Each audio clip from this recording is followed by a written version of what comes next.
think we broke it. Oh, there we go. All right. Well, we are finally back after a little hiatus. So, like always, I'm Jason. I'm Rowan. I'm Regis.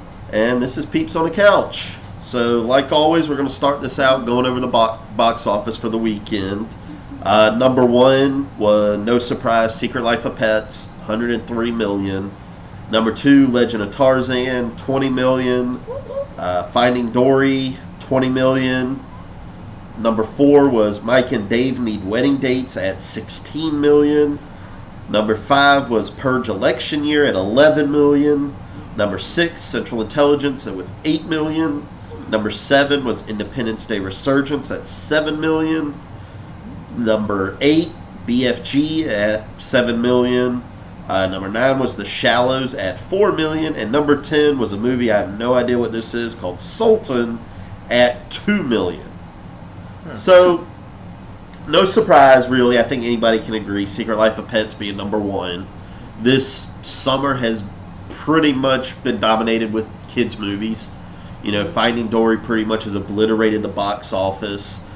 This weekend it actually surpassed Civil War for domestic totals. Wow. So it is now the highest grossing domestic movie of the year. I don't know what the exact total is right off, but it's pretty freaking high. So really the only other release we had this week was Mike and Dave Need Wedding Dates, which came in at number 4. No surprise, it's not very high rated movie, not really tracking very high in any way, shape, or form. One that did surprise me, I gotta say, was Finding Dory being number 3. Now, Tarzan and Dory did $20 million, but Tarzan edged it out by $300,000. That's it. Wow. Tarzan did 20.6, Dory 20.3. And Tarzan got Samuel L. Jackson. Hey. Okay. Sam Jackson. But other than that, no real surprises. I mean, the BFG is just tanking horribly for a kids movie and a Spielberg movie. Yeah, which I'm kind of surprised myself. Yeah, I think everybody is. I really do. But Rowan, any real other surprises with what we've seen? Looking at that list, first off it's going to be the Purge, because I'm like, really? How many more of these Purge movies do you need to make? If they're as good as this, they can keep making them. Okay, we'll go with that. And then number 9 and number 10, The Shallows and Sultan. I never even heard of The Shallows. Never even heard of Sultan. What are those two? Don't know about Sultan. Never heard of it till today. The Shallows is basically a movie that stars Blake Lively, who is trapped on a buoy by a shark. I saw a preview for that. Oh, you did? You saw something? It's... And I was like, really?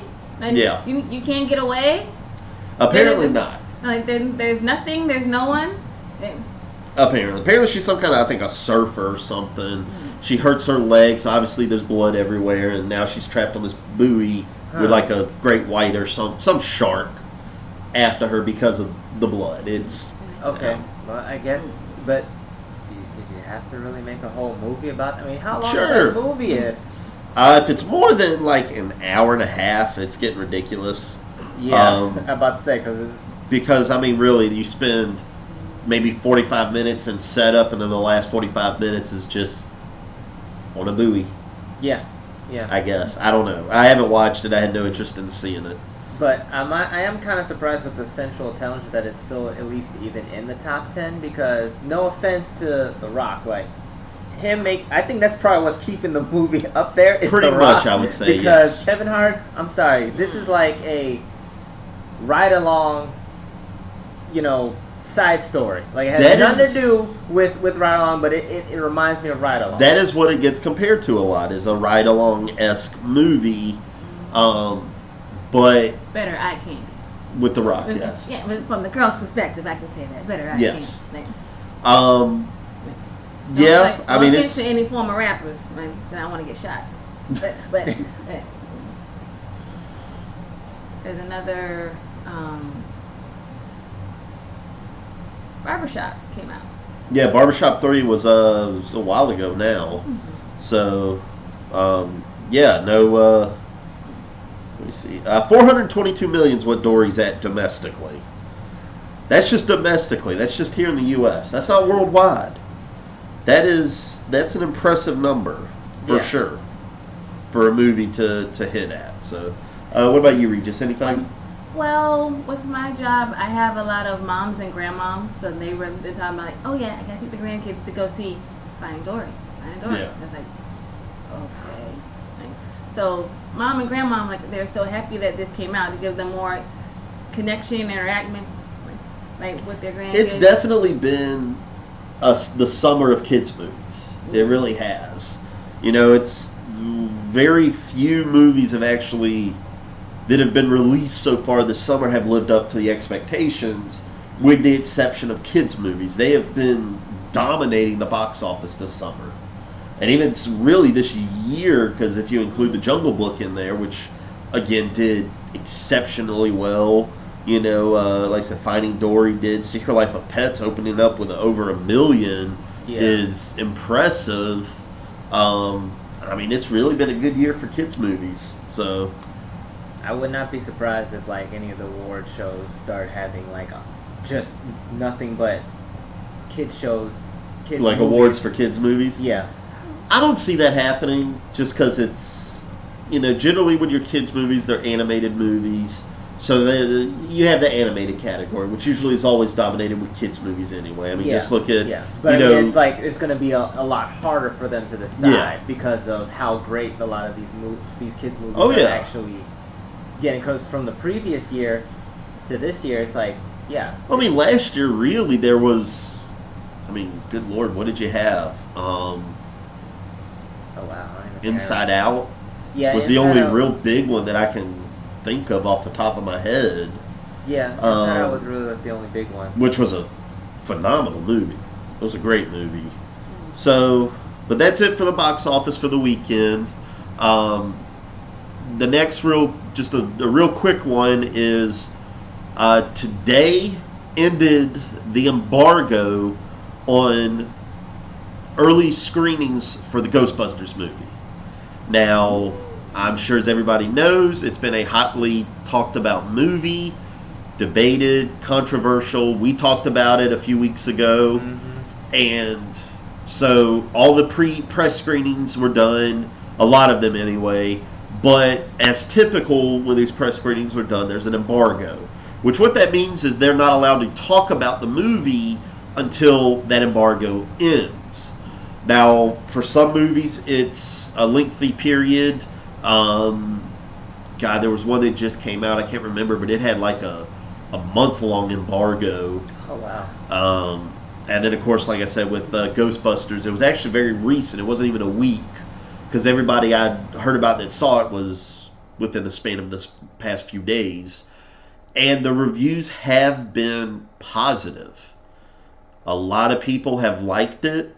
It has been getting, I think right now sits at like a 71% on Rotten Tomatoes, which is very good.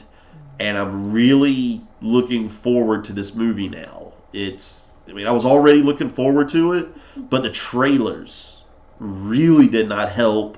The recent TV spots didn't help. The female Slimer was awful. So it's good to see that it's getting real good reviews. And I really hope it lives up to it. I'll be seeing it this weekend. And I'm crossing my fingers here that it lives up to those reviews and it's actually an enjoyable movie. So, any thoughts on that? Now you can tell us what happens because we probably just won't have a chance to actually watch it anytime soon. And that's because we just have busy lives and, you know. We all do. 10-month-old. Yeah, we got a 10-month-old, so I'm right there with you. So got it. But yeah, I mean, I really would like to see it just because it is Ghostbusters. It is a nostalgia for us. So to see a different take on it, especially from an all-female cast, yes, I really want to see what they're gonna do with it. Any thoughts on it, Regis? Well, yeah, I mean, just reiterating him, but I want to see how the girls measure up to the guys. Yeah, I mean you're basically taking at the time, with the original one and with the exception of Ernie Hudson, were very good comedic actors. Yeah. Obviously Bill Murray, Dan Aykroyd had their SNL days. Mhm. Oh God, Harold Ramis, yes, Yeah. thank you, was a very good comedic writer. God bless the dead. Yeah, Yes. unfortunately he passed. Um, so then you got this cast, which is a Saturday Night Live cast for the most part. I think the only one that's not Melissa McCarthy, I don't think was ever on Saturday Night Live, but I don't know. I haven't watched the show in many years, so I don't know. I can't say. I know, and I know the name. The names are escaping me right now. The other two, not Melissa McCarthy, not Kristen Wiig, Leslie Jones, something like that. I can't remember her name, but the other two basically are from Saturday Night Live. So hey, hopefully it lives up to the stakes that the first one made, and we can enjoy this movie and have some good laughs when it comes out this Friday. So with that, now let's get on to the fun topics that we have tonight. The first one is a very controversial topic, probably more so than the Ghostbusters movie ever was. And it seems like a lot of movies now, this topic gets brought back up constantly now. And that is both the notion of whitewashing, as well as, of course, when we had this past Oscars, the Oscars So White controversy. Can't even talk today. So, Yeah, well, feeling you on that and giving you a chance to breathe a second. Hollywood, I mean, the whitewashing, however you want to call it, it's nothing new. Been there, done that. They've been doing it. I mean, born and raised in the South. We still have segregated prom in some areas, and I'm like, when does that stop? So Hollywood having changing is like, okay, when we do get to see someone cross a barrier, it's like, yeah, right on. Then like somebody else is gonna jump that fence just because you did. Michael Clark Duncan. Now the movie that he was in, like movie wasn't all that in a bag of chips, Daredevil. But Kingpin is not a big and tall black man character. no. But No. Michael Clark Duncan got to be Kingpin. Like, how was that arranged? I don't know, but it made it a little more interesting. The movie needs some help, but it made it a little more interesting. He made it different, is how what you're trying to say. Yeah. Is that he made it look. He actually made Kingpin look a little bit more sinister. Cause Well, let's face it.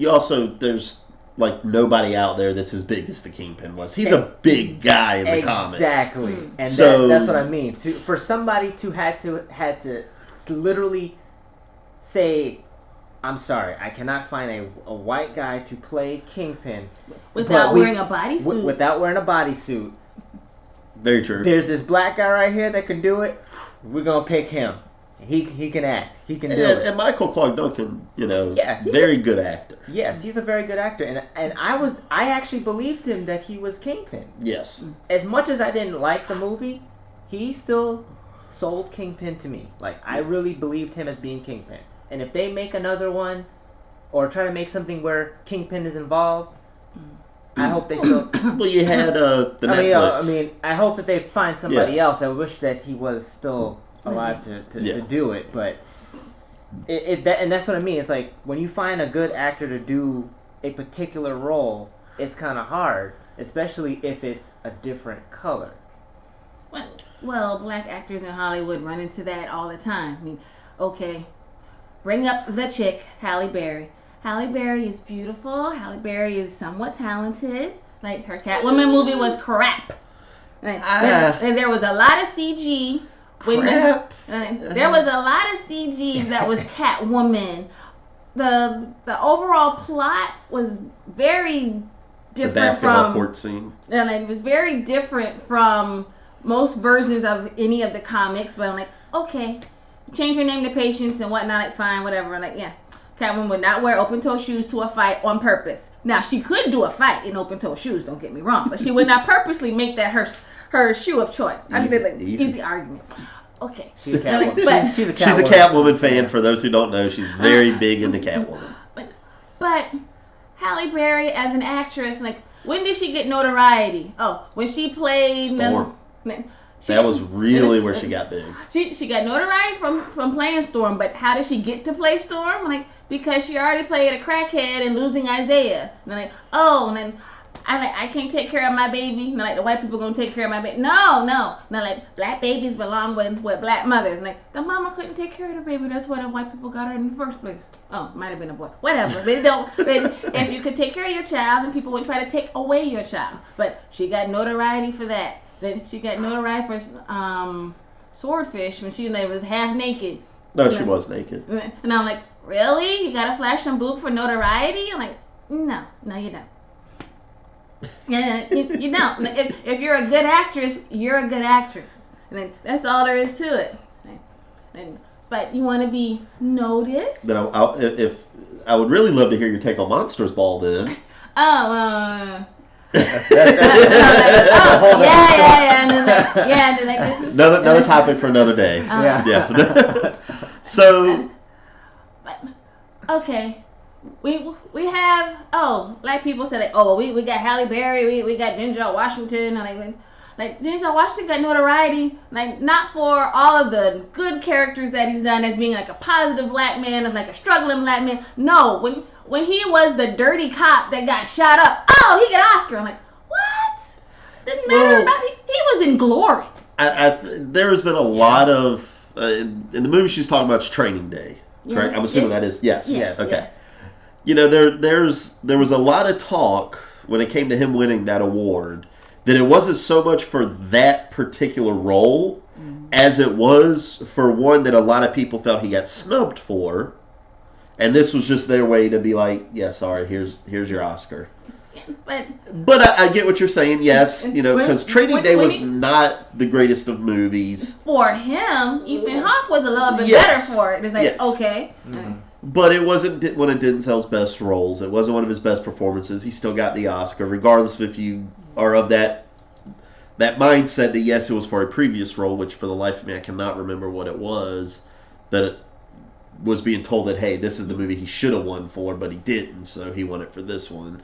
Which is nothing new. It happens a lot. Now, do we make an argument with the accounting firm? Because there's always an accounting firm that like do all of these tallying of the ballots and all of this. Like, then did y'all make goof up? Or it's possible. And I mean, you know, that's we'll talk a little bit about that in a bit when we get to the Oscars part, because there is some stuff there that you can definitely make an argument about. Mm-hmm. But right now we're just going to really talk about the whitewashing part. That's what we're going to go into first.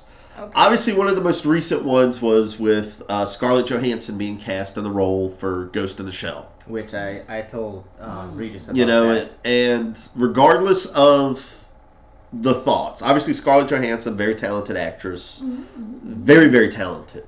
Yes. And, of course, the argument can again be made of, well, that's the only reason the movie was getting made, was by having a big name actress, a bankable actress that would bring an audience in on the name alone. It's like, hey, Scarlett Johansson's got this new movie, let's all go see it. So that is an argument that has been made for that. And then the rumors surfaced right around the time all this started that the studio was using CG to essentially yellowface her, which is they basically were going to use CG to make her look more Asian. Now, this was never confirmed at all. Yes, it's very stupid.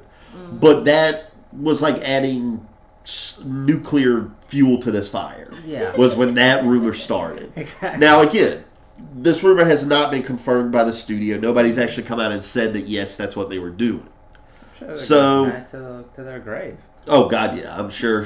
If this is actually true, they're taking that to the grave. That won't even be a deathbed confession. That's just going to be one of those. You're at the pearly gates and you're like, no, we're still not talking about that. let me in. So Now again, just kind of briefly talking about this, the role of the Major, which is what they're calling her in this movie. It's not was Kusanagi or whatever her name was. It's been a long time since I've seen Ghost in the Shell. Well, that's what they've always called her, was the Major anyway. Exactly, and that is a point that I go with as well. Plus, if you've seen the movies, if you've seen the shows, she's in a synthetic body. Especially if you watch the second movie, she's not even in her original body. She's in some robot geisha body or something like that. It's an awful movie. But the second one was just awful. There's no way around it. That was just an awful movie. I ain't gonna even first one amazing. Second one awful. Yes. But, and then even the studio that created Ghost in the Shell, the creators behind it, they even came out defended the choice of Scarlett Johansson being cast. They're like, look, we're cool with it. So do you think, in a case, just this specific case, all's forgiven, no case of whitewashing, or do you still think that it should have been a case where they should have cast an Asian actress to play this role? Now again, let's look at the people that created Ghost in the Shell are okay with it. They've already confirmed, they've already said in the movie she's not even going to have that name, she's just going to be called the Major. And let's also look at the fact that in the movie there are Asians in the movie. Okay, well, if there are Asians in the movie, was Beat Takashi's going to be in it? Yeah. Who I'm ecstatic for because he's a great actor. And they've even already said that the cast of this movie is going to be an international cast. Okay, well, so that doesn't bother me a whole lot. But can the argument still be made of whitewashing in this particular case? I want to say 50-50. Okay. Because, for us as anime people who have watched Ghost in the Shell, whether it was the TV series or the movies, or even read the mangas, the mangas, the Major has always changed her body. Yes. So it's almost like there's no real distinction of what the Major really looks like. Yeah. It's just happening in the time of whatever version that you're either watching or reading. Yeah, exactly. So for me, I could see the Major looking like Scarlett Johansson just for this particular live action movie. But at the same time, for somebody that has watched it and it's like, well, the Major is supposed to really be Asian, okay, why not have an actual Asian be the lead role instead of being a support actress or support actor or whatever? So it kind of goes like 50-50. Like, it depends on how you look at it. But if the studio, the creators are cool with it because they know that this is how the Major is, this is how they created her, that she's literally anybody, any form that she wants to be, then it's fine. Because honestly, with the fact that Scarlett Johansson did Lucy, which showed in a sense kind of like to me it kind of showed like a kind of like Ghost in the Shell because of how her conscience ended up going out into the atmosphere. It was just like, nice spoiler alert there. Thank you. Well, I haven't seen the movie, so Okay, spoiler alert. Yeah. I had no desire to watch it, so it's okay. But anyway, as I'm saying is that, if Lucy was in a sense a pre-Ghost in the Shell, I can see why they decided to pick her because she did well for that role. Yeah, and of course, it is also, and I have to agree with the studio, the people making this movie. Sometimes you have to get a name attached to it. Yeah. That's how sometimes movies get made. You get the right producers behind you get the right actress or actor to be your lead. One of those big marquee names that everybody's going to know. It's like, hey, there's so-and-so's new movie. Sometimes that has to happen for a movie to get made. And of course, you could then make the argument, well, then let's just not make the movie then. Yeah. And you can make that argument. I, for one, am up for this movie regardless of who would have been cast in it because I love that original movie. like I said, the second one was garbage. I never really got into the TV show too much. I watched the TV show. I watched bits bad. and pieces. I never sat down and watched the whole thing. I've seen bits and pieces of it. I've watched the whole thing. It wasn't bad at all. Like for that perspective of what they did within the TV show, it wasn't bad at all. And the way that they made the Major and how she was as a character-wise in there, it wasn't bad at all. Like I really thought that would be. I could see them using that particular Major versus maybe like the movie, but then again, we don't know what they're going to use. Exactly. We don't really know the full story to this movie yet. Yeah. And like we said, it is an issue where, literally it's the Major could body hop, essentially. Yeah. Just put her consciousness into another robot's body, and what's to say at some point in the movie she doesn't end up in an Asian body. Exactly. That could happen. We don't know. What about you, Reed? Thoughts on? And since the studio is behind Scarlett, then I'm going to want to say that they feel that she's the right character actress for this, to portray this, for it to have the right everything that's going on. And years ago, like Brandy and Whitney Houston did a version of Cinderella, and that was like, I'm like, wow. And they had the prince being some Asian guy, like, okay, this is against any kind of version of this story as of yet. So I'm like, but interesting, very musical, of course. Well, yes. So Shocker. I'm gonna think that it's gonna be like that it's gonna have this wow factor, and I'm gonna be like, okay, I'm positive to see it. And when I see it, I don't know. Probably when it comes out on Blu-ray. You're like, yeah, and then about that Blu-ray. I was like, yeah, and I got popcorn. Yeah. Now let's kind of jump a little bit. Two movies that recently came out that got huge backlashes of whitewashing were Gods of Egypt and Exodus. Well, they went biblical. It's like old Hollywood in its Western time. Like, that's not an Indian. That is a white man in some kind of makeup. Well, they didn't even do that either movie. But it's the same kind of concept. Like, you can't just get away with like, oh, I wanted him. Like, I think he's toned down of enough of a name, but he goes with the setting of what's going on. I'm like, well, it didn't work. Now did it? You ticked off some people. And especially in the case of, I never saw Exodus. I did see Gods of Egypt. Which was not a great movie, regardless of the cast. It wasn't a cast issue. It was a whole movie issue. You could have put actual Egyptians in this movie, and it would not have been better. So that's beside the point. But basically, you got those movies. All right. Obviously, we can jump back even further to the 60s and 70s. You had John Wayne play a Mongolian, played Genghis Khan in a movie, and sounds just as bad as it does for anybody who hasn't seen it. Obviously, you had the Charlie Chin movies were the same thing. There's been numerous cases of it in older times, we'll say.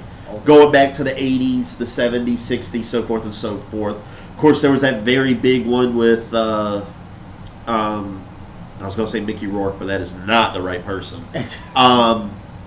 Way off base there. Was it Mickey Rooney, where he played this very, very much stereotypical Asian, fake teeth, the whole works, bad accent. You know what I'm talking about. Can't think of the movie escapes me now too. 16 Candles is what I always want to say, but I know that is not the right movie. Well, I mean, so basically, what I'm trying to say is, it's nothing new. Love behind it, but white people have been portraying acting styles like that for years. Like, there's an actual movie with Bing Crosby. I think we really need to portray this scene this way, and then they did it in blackface. It's like, really. Well, you can even look at and they're saying that, that's textbook. That's a certain period of time. Well, you can even go back and look at the original Star Trek series. All the Klingons in that series were whiteface or blackface. Sorry, way off there. They were white guys doing blackface. Yeah. Was a lot of it even back then. Yeah. Even when you have, the actress that plays Uhura being a main cast member, you still see blackface going on. Mm-hmm. You know, and then of course there's many cases of yellow face as well. So, you know, do you really think it's ever going to be something that goes away? No. Will it ever be a time where we don't see a movie being accused of whitewashing? It would have to be a very specific, high-paid, like eye detective. Well, I mean, no. I mean, and as wonderful as like the arts department, the makeup department has become, I mean, everybody wants to know who somebody is. Yeah.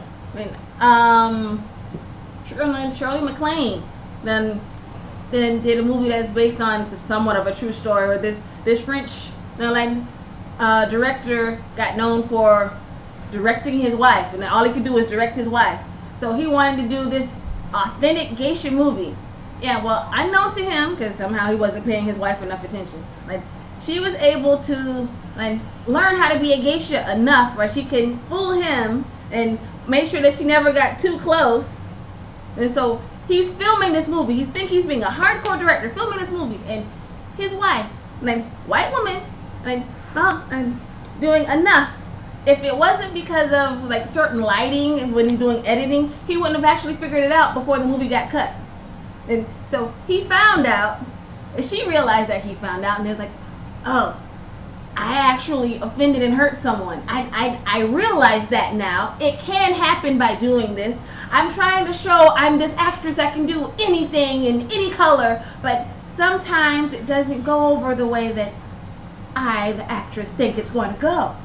So, Gracious says that, oh, well, the actress for the film will no longer be seen, that she went into a convent, she's gone, then she's done. But she sends her wishes, and she's so happy that you're going to enjoy this film. Boom, that's it. Then I'm going to let my husband stay intact, because I care about marriage and love better than I care about me being an actress, so that I can do anything. Will that be the case in most films? No, because they have to go get a check. Yep, that's true. Just like Burt Reynolds and all his wig wearing self, he had to get a check. Love you, Burt. Well, I'm just saying. Kind of going to a little bit of, a little bit further, I don't know if either of y'all ever heard about this. I can't remember the name of the movie, but it was the one you had Zoe Saldana cast in it as the singer. Is it Simone or something like that? Oh, good. Where the movie got backlash because she wasn't black enough. Yeah, that's the argument. I mean, the movie was not received very well when it actually came out. Now, I think it can't really be argued Zoe Saldana is a great actress. Mm-hmm. Gamora, Avatar, a lot of movies she's been in. Yes. She is a great actress. So, I mean, like I said, I've not seen the movie, so I can't really speak on the performance, but I do remember reading all the backlash this movie got because it was said that she wasn't black enough to play the singer. It's just like there's an argument about our president, whether or not he's black enough. He's a black man, but is he really a black man? That black community have arguments of blackness. And I like mayonnaise.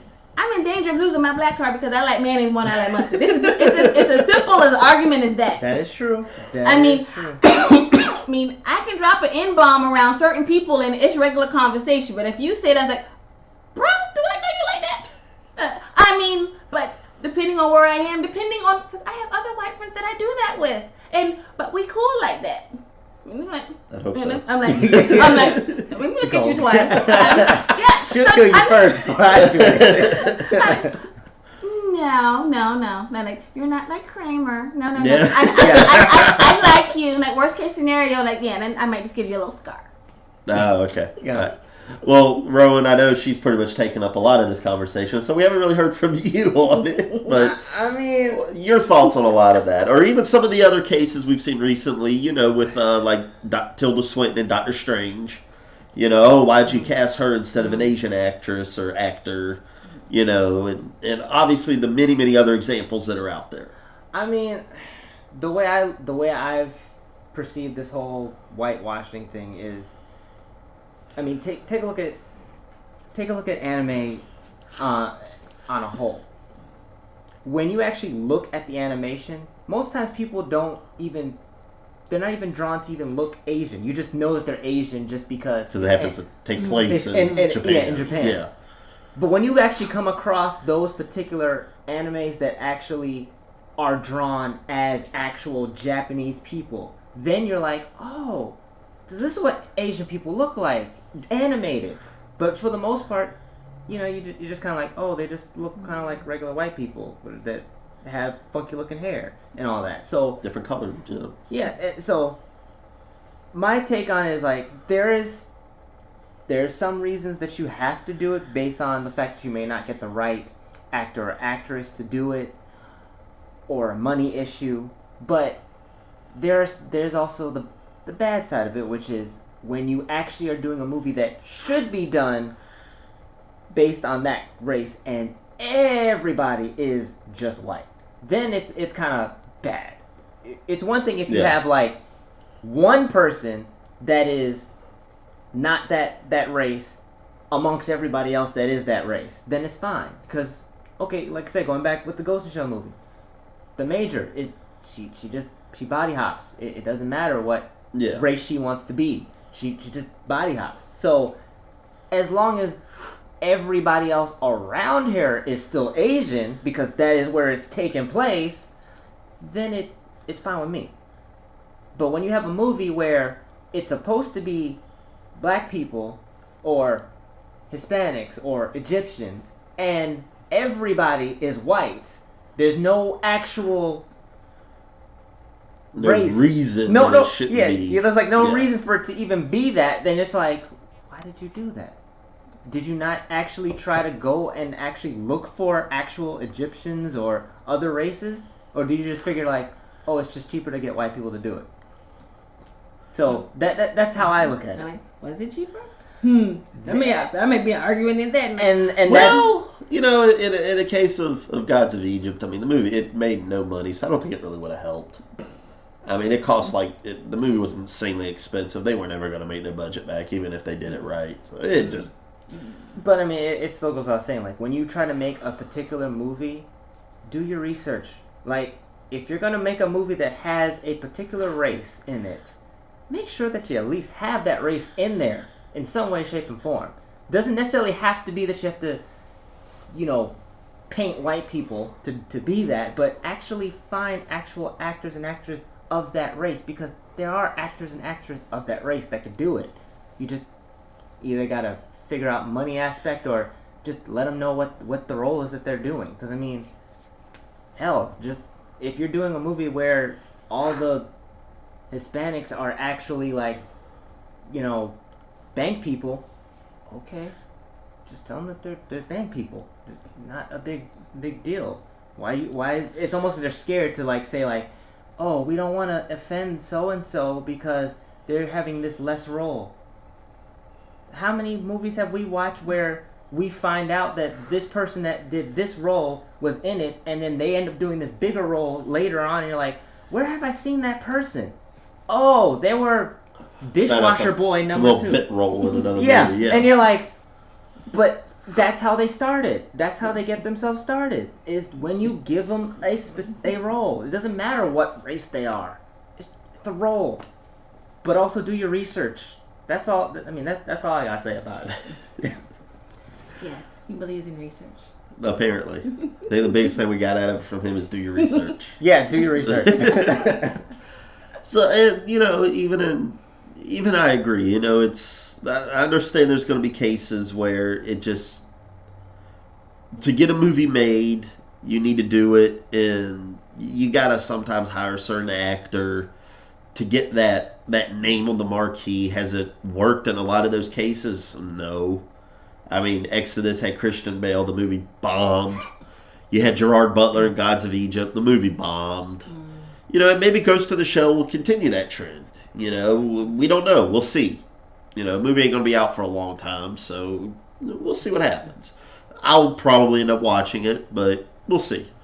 So, going from there, obviously, and then what we just saw this past year at the Oscars, obviously the Oscars So White deal, which was because in all the final nominations was pretty much all white people in all the categories. Okay, but where was this wonderful, outstanding black film? Where was it? Because no offense, but it wasn't like Straight Outta Compton. Straight Outta Compton was a good film for what it was. But was it like this awesome film that somebody had to be nominated? I'm like, no. Well, there were suggestions from it. Not saying the movie itself. I never watched it because it wasn't a movie I was interested in seeing. I understand. Just being honest. I mean, it's that movie was not something I was interested in seeing. So, but then you also got, there's several cases that could be made from last year. The movie Creed, great movie. You had Michael B. Jordan, who played Adonis, who I did it very well. Ryan Coogler was the director.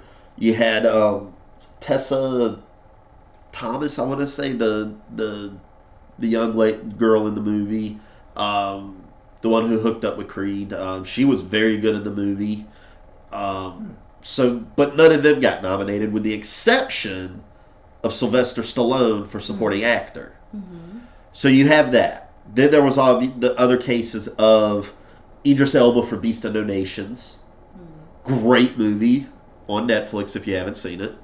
Other cases were, the one I'll never understand this one, was Will Smith for Concussion.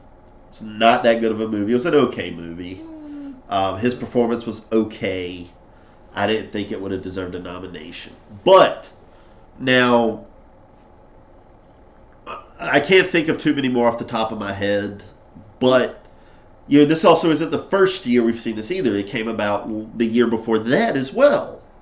Well, I mean, previous years there were more interesting, full cast, African American, black, film. Like whether it was something that Tyler Perry did or something that somebody else did, and there were still more things like Creed. I enjoy Creed. I enjoy the actorship in Creed. I'm not dissing Creed, so I'm gonna say that first. But I will say what I'm gonna say. Creed ain't a black movie. Creed is a movie about relationship between black people and white people.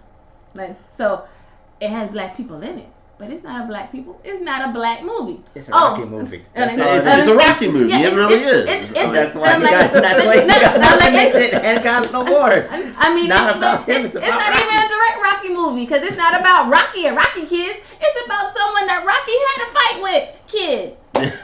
So when somehow the industry's still trying to pull some money out of this idea, and Rocky, we done made so many Rocky movies. There's more money in this.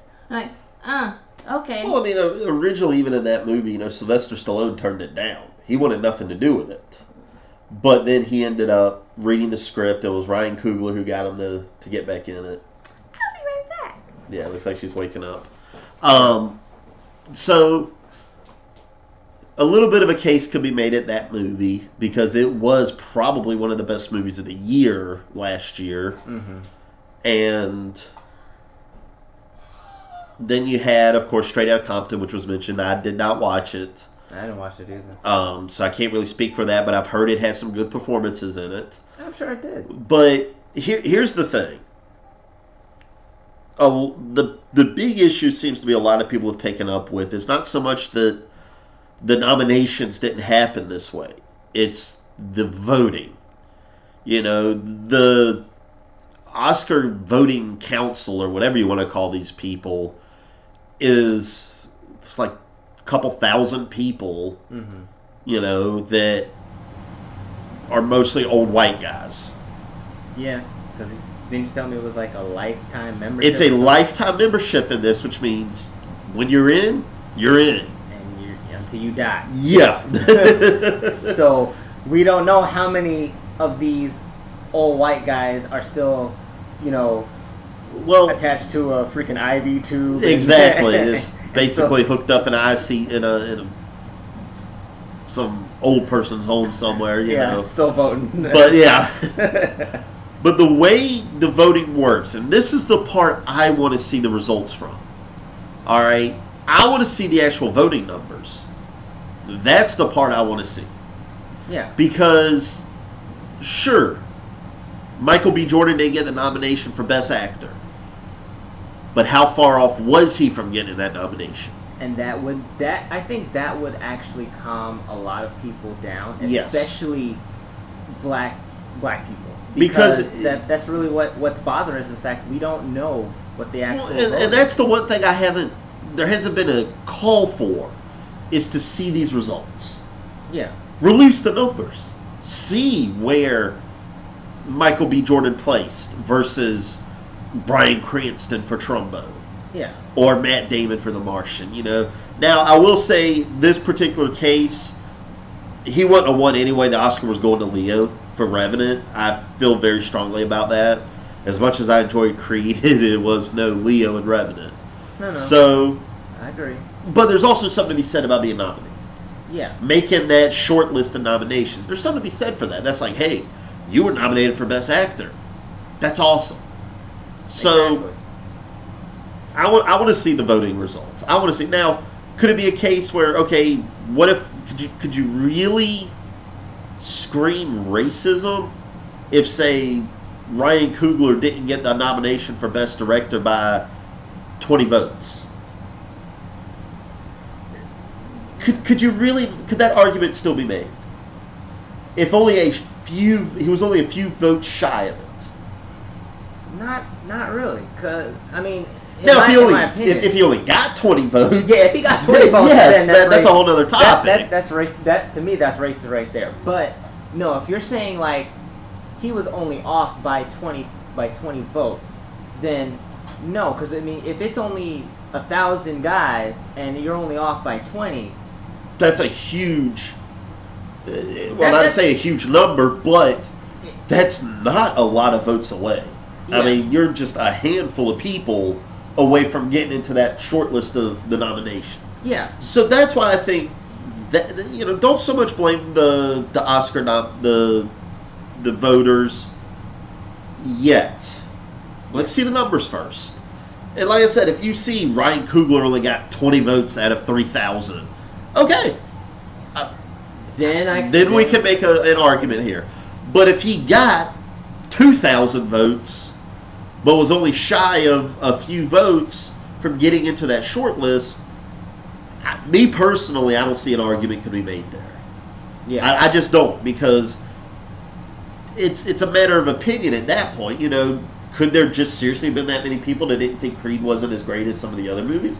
By all means, yes. Yeah. I mean, everybody's out to their own opinion. That's definitely. There could have been somebody in that committee just did not like any of the Rocky movies. He thought they were dumb, stupid, and bam, there you go. He didn't really enjoy Creed because of that. He's not a sports movie person. So there's any possibilities. But if it's the opposite of that, yes, by all means, a case could be made.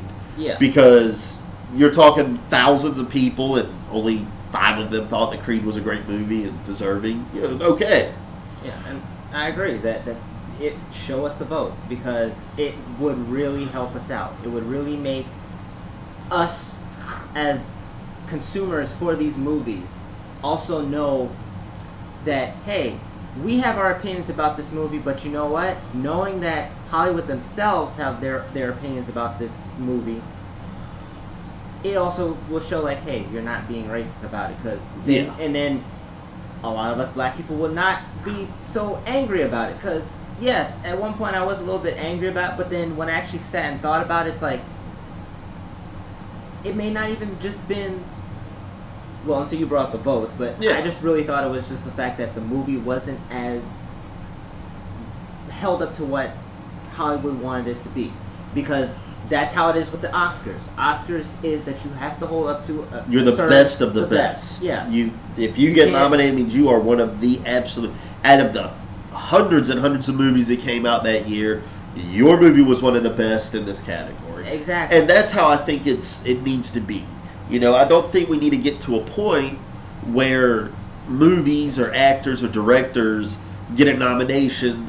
Oh, well, we don't want to start another controversy, so let's nominate this person in there just to do it, because I think that cheapens the award. Yeah. It cheapens the nomination, it cheapens the award, and I think that is an issue that, to be honest, very much could happen this coming Oscars.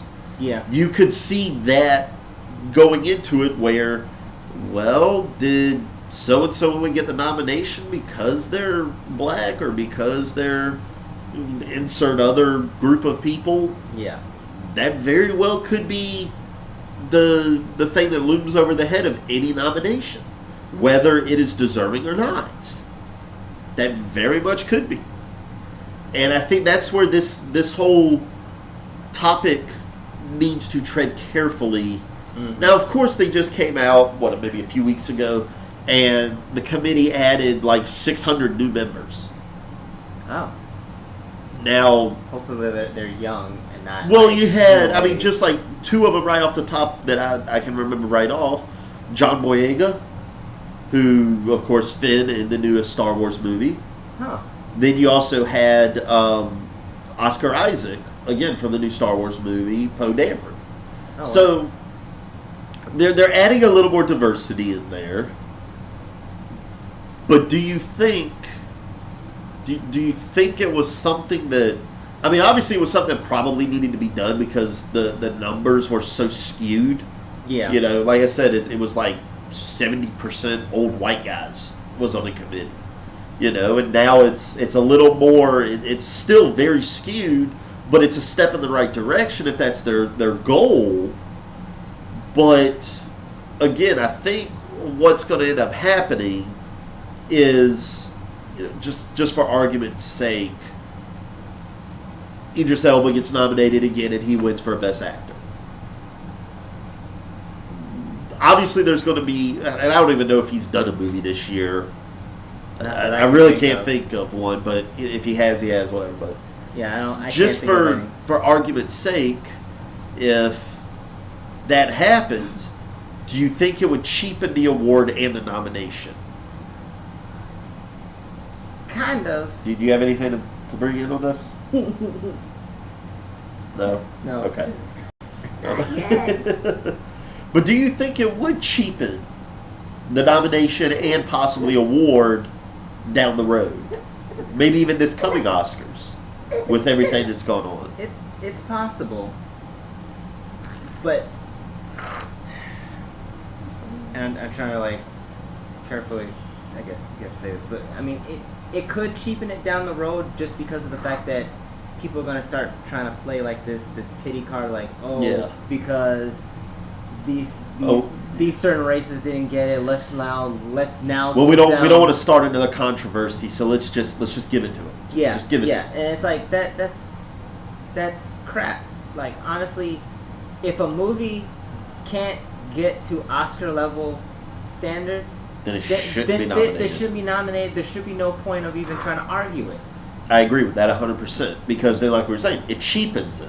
Yeah. It cheapens what it means to win an Oscar if you're just nominating and giving the award just to not have some kind of controversy happen.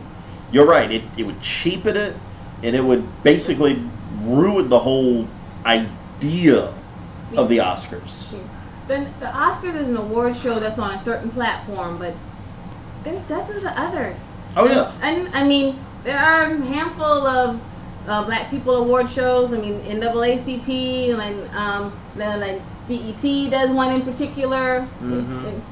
And the same way they do that, I'm sure there's award shows for Hispanic people, for Asian people, Canada does their own award show, and yeah.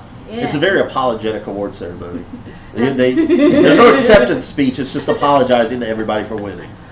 Hey, John Candy was from Canada. That's my only reason to still like them. And considering how long he's been dead, I'm there's some other good Canadians out there. So I'm sure Canada's a very nice place. Too cold for me, I'm sure. Yeah, it's cold. I've gone there a few times. But so I know you pretty much had to step out on a lot of it. But any thoughts on what you want to bring in?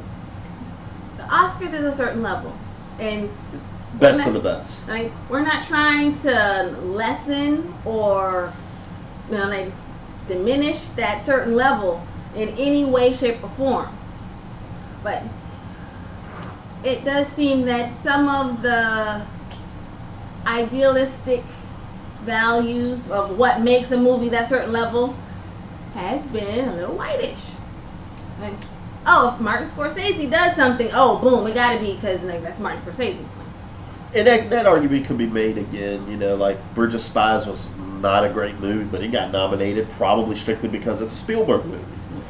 I can't argue that point because it really wasn't the best of movies. Mm-hmm. Now, Mark Rylance was absolutely phenomenal, so I feel he deserved the nomination for supporting actor, just like I think he deserved to win it. But I do not think the movie was good enough to where it should have been nominated with everything else that was in there. And that's definitely an argument that can be made too, is that name recognition. Like you said, you brought up Scorsese. He's one of them. Even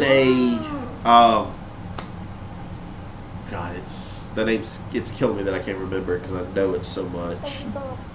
Did The Martian, Alien. You guys do it? No. Not too. No, you said Alien. Sorry, wrong question. Crap. Anyway, that guy. No one. Okay. Off the top of my head, I don't know who did Martian and Alien, but is he also the same guy who did Pirates of the Caribbean? No. Okay. Then I'm gonna say because he's another one that's like, oh wow, it's like. Ridley Scott. There we go. Ridley Jesus Scott. Christ, that was bugging me. You know, The Martian was a phenomenal movie, and I feel like he definitely deserved a nomination for that. But you know, you do see that. You do see a certain name attached to it, or like we even said, a certain actor. Oh, they're in this movie? Well, it's nominated. Exactly. You know, like you said with the directors, you know, Spielberg. Tom Hanks is in something like, oh, we gotta watch it. Yeah. But that's also, can you really blame the actor, the director for that? No. Because, they're just making the movie. They're just acting in it. Yeah. Yeah. I mean, if I hear Tom Hanks is going to be in something, like, yeah. I like Tom Hanks. You kind of, it sparks some interest. Yes, Mommy likes her some Tom Hanks. And they're like, Grandma got some issues. We ain't gonna worry about that. So. No, like, I watch Tom Hanks from Bosom Buddies. I can show off a great hair for that. I have watched me some Tom Hanks. Alright, so, any other thoughts on this topic before we move on to our last one? I think our daughter has something that she's trying to say too, but yeah, she clapped on it. She's good. yeah, I think that's what it was. Alright, so, topic we're going to end the show with. I'm sure if you followed us on Facebook, you saw Duck made a long post about it, and that is the Yes, we love Duck. Pokemon Go. Yes. Just came out. Finally. Yes. Been out for a couple days now. Alright. I've been playing the leveling hell out of this game. I have been playing not so much out of this game. I think it's a very interesting concept for the game. Because there's arguments about childhood obesity and people just are not active enough.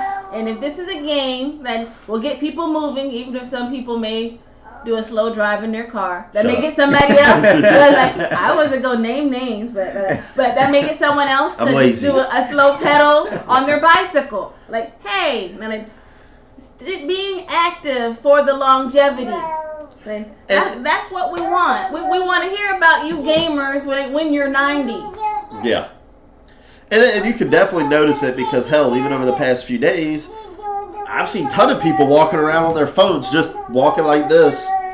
Yep. Just walking everywhere, trying to catch something or trying to do something. Be forewarned. Look out for the other guy, particularly right now, because they might be actually being active and playing video games.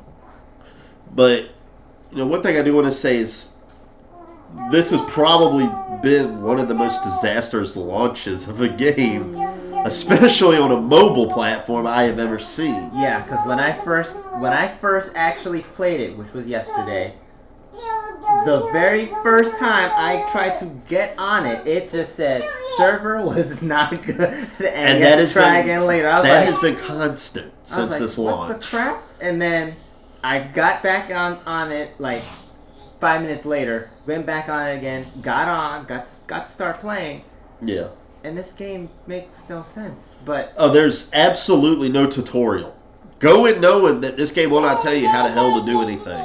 I mean, you are literally, it's like, oh, here you go, you're logged in. All right, Go play. Good Yeah. luck. Go do something. Shoot. Leave me alone. I mean, they'll have that Professor Willow. I think that's his name. Whatever the hell. Whatever his name the is. professor's name is. But the point is, like, you have that dude. He's there. He tells you stuff as you tap on the screen to basically get him to stop talking. And he's telling you certain things, but it still doesn't tell you how to play the game. It's just Exactly. like, okay, here's some Pokeballs. Oh, there are 3 starter Pokemons in your area, and you're just standing there like, okay, how do you do this? And even my daughter doesn't understand it either. That's why she's making her noise about it. Sure, you're right. And there's definitely a huge argument that can be made about that. It's the fact that this. You're very talkative now. Yeah, she wants to be talking. Yeah, because she's the WB frog. Yeah, she can't be seen. She's loud. So there's no tutorial. The servers have been spotty at best. Mm-hmm. How long do you think before this game, if these issues are not fixed, more so the server issue than anything, how long do you think before this game just completely fails? I'd probably give it about maybe like 6 months at best if they don't. I don't even give it that long, to be honest. I give it I'm only 1 month. I'm only being nice because they might actually try to fix it Yeah. between that time. But I'm just saying, if they don't really try to fix it, like they'll just do like little snippets of fixes here and there. Yeah. I'll give it about 6 months at most that it will stay there. See, the reason I'm betting a month is, one, this game is free. Yeah. So there's no monetary ties to playing this game.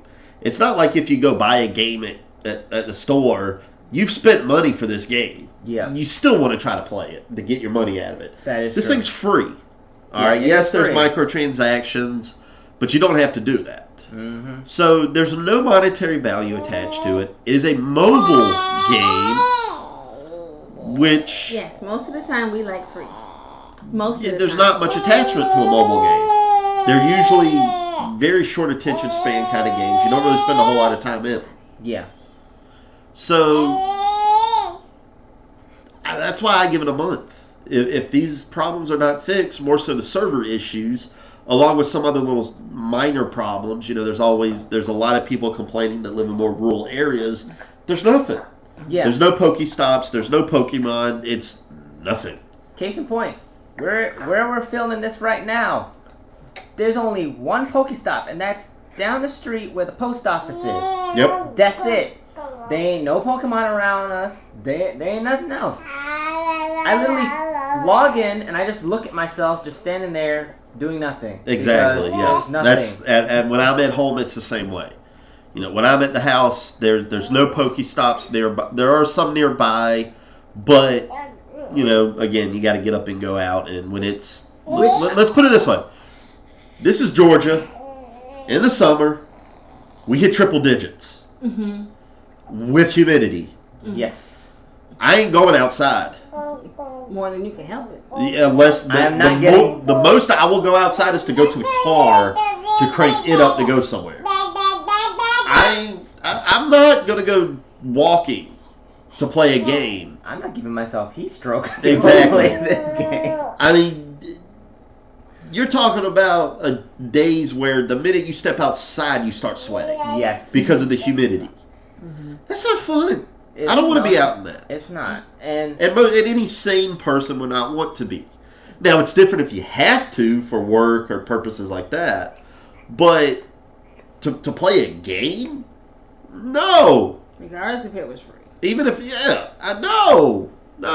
yep, that's how I feel too. Now, maybe in the fall, where there's nice weather, some wind, cooler temperatures, not so much humidity. Okay, I'll go for a couple blocks and things like that to get some, try to do something. Until then, I'm doing my slow pacing down the road in the car with the AC on. Yep. But, that's another thing is just the design of this game is brilliant. I love it. It's going out and about and passing the baby. Yeah. Catching Pokemon the way you do. It's fun. The game is fun Now you can't. when it works. Yeah. I actually like the way the game, the platform for it. I mean, it's actually pretty interesting. Like, Yeah. especially for the fact that it literally follows wherever you're going. So it's not like you are pushing a button and making the character move. It follows you based on your GPS. Yeah. And that's actually pretty cool. Because I mean, if they actually did that with the other games, the previous, like any of the other Pokemon the games, main handheld games, yeah, then it would be nice. But you're talking about something that's on a mobile phone that can track your steps, track you as a person. Exactly. So yeah, I think that's actually a good way to do it. And what's cool is that the Pokemon are dispersed everywhere. Like, oh yeah, you can't. You're not. It's not like in the original games or the handheld games. You can't just go in a circle in the tall grass and keep fighting. You actually got to go out and about. Yeah. Now, I will say one thing is, obviously, I'm pretty sure phone charger sales are going to skyrocket. Oh, yes. This game will drain your battery. It will. Faster than anything I have ever seen. I literally, when we were all out today, my phone died.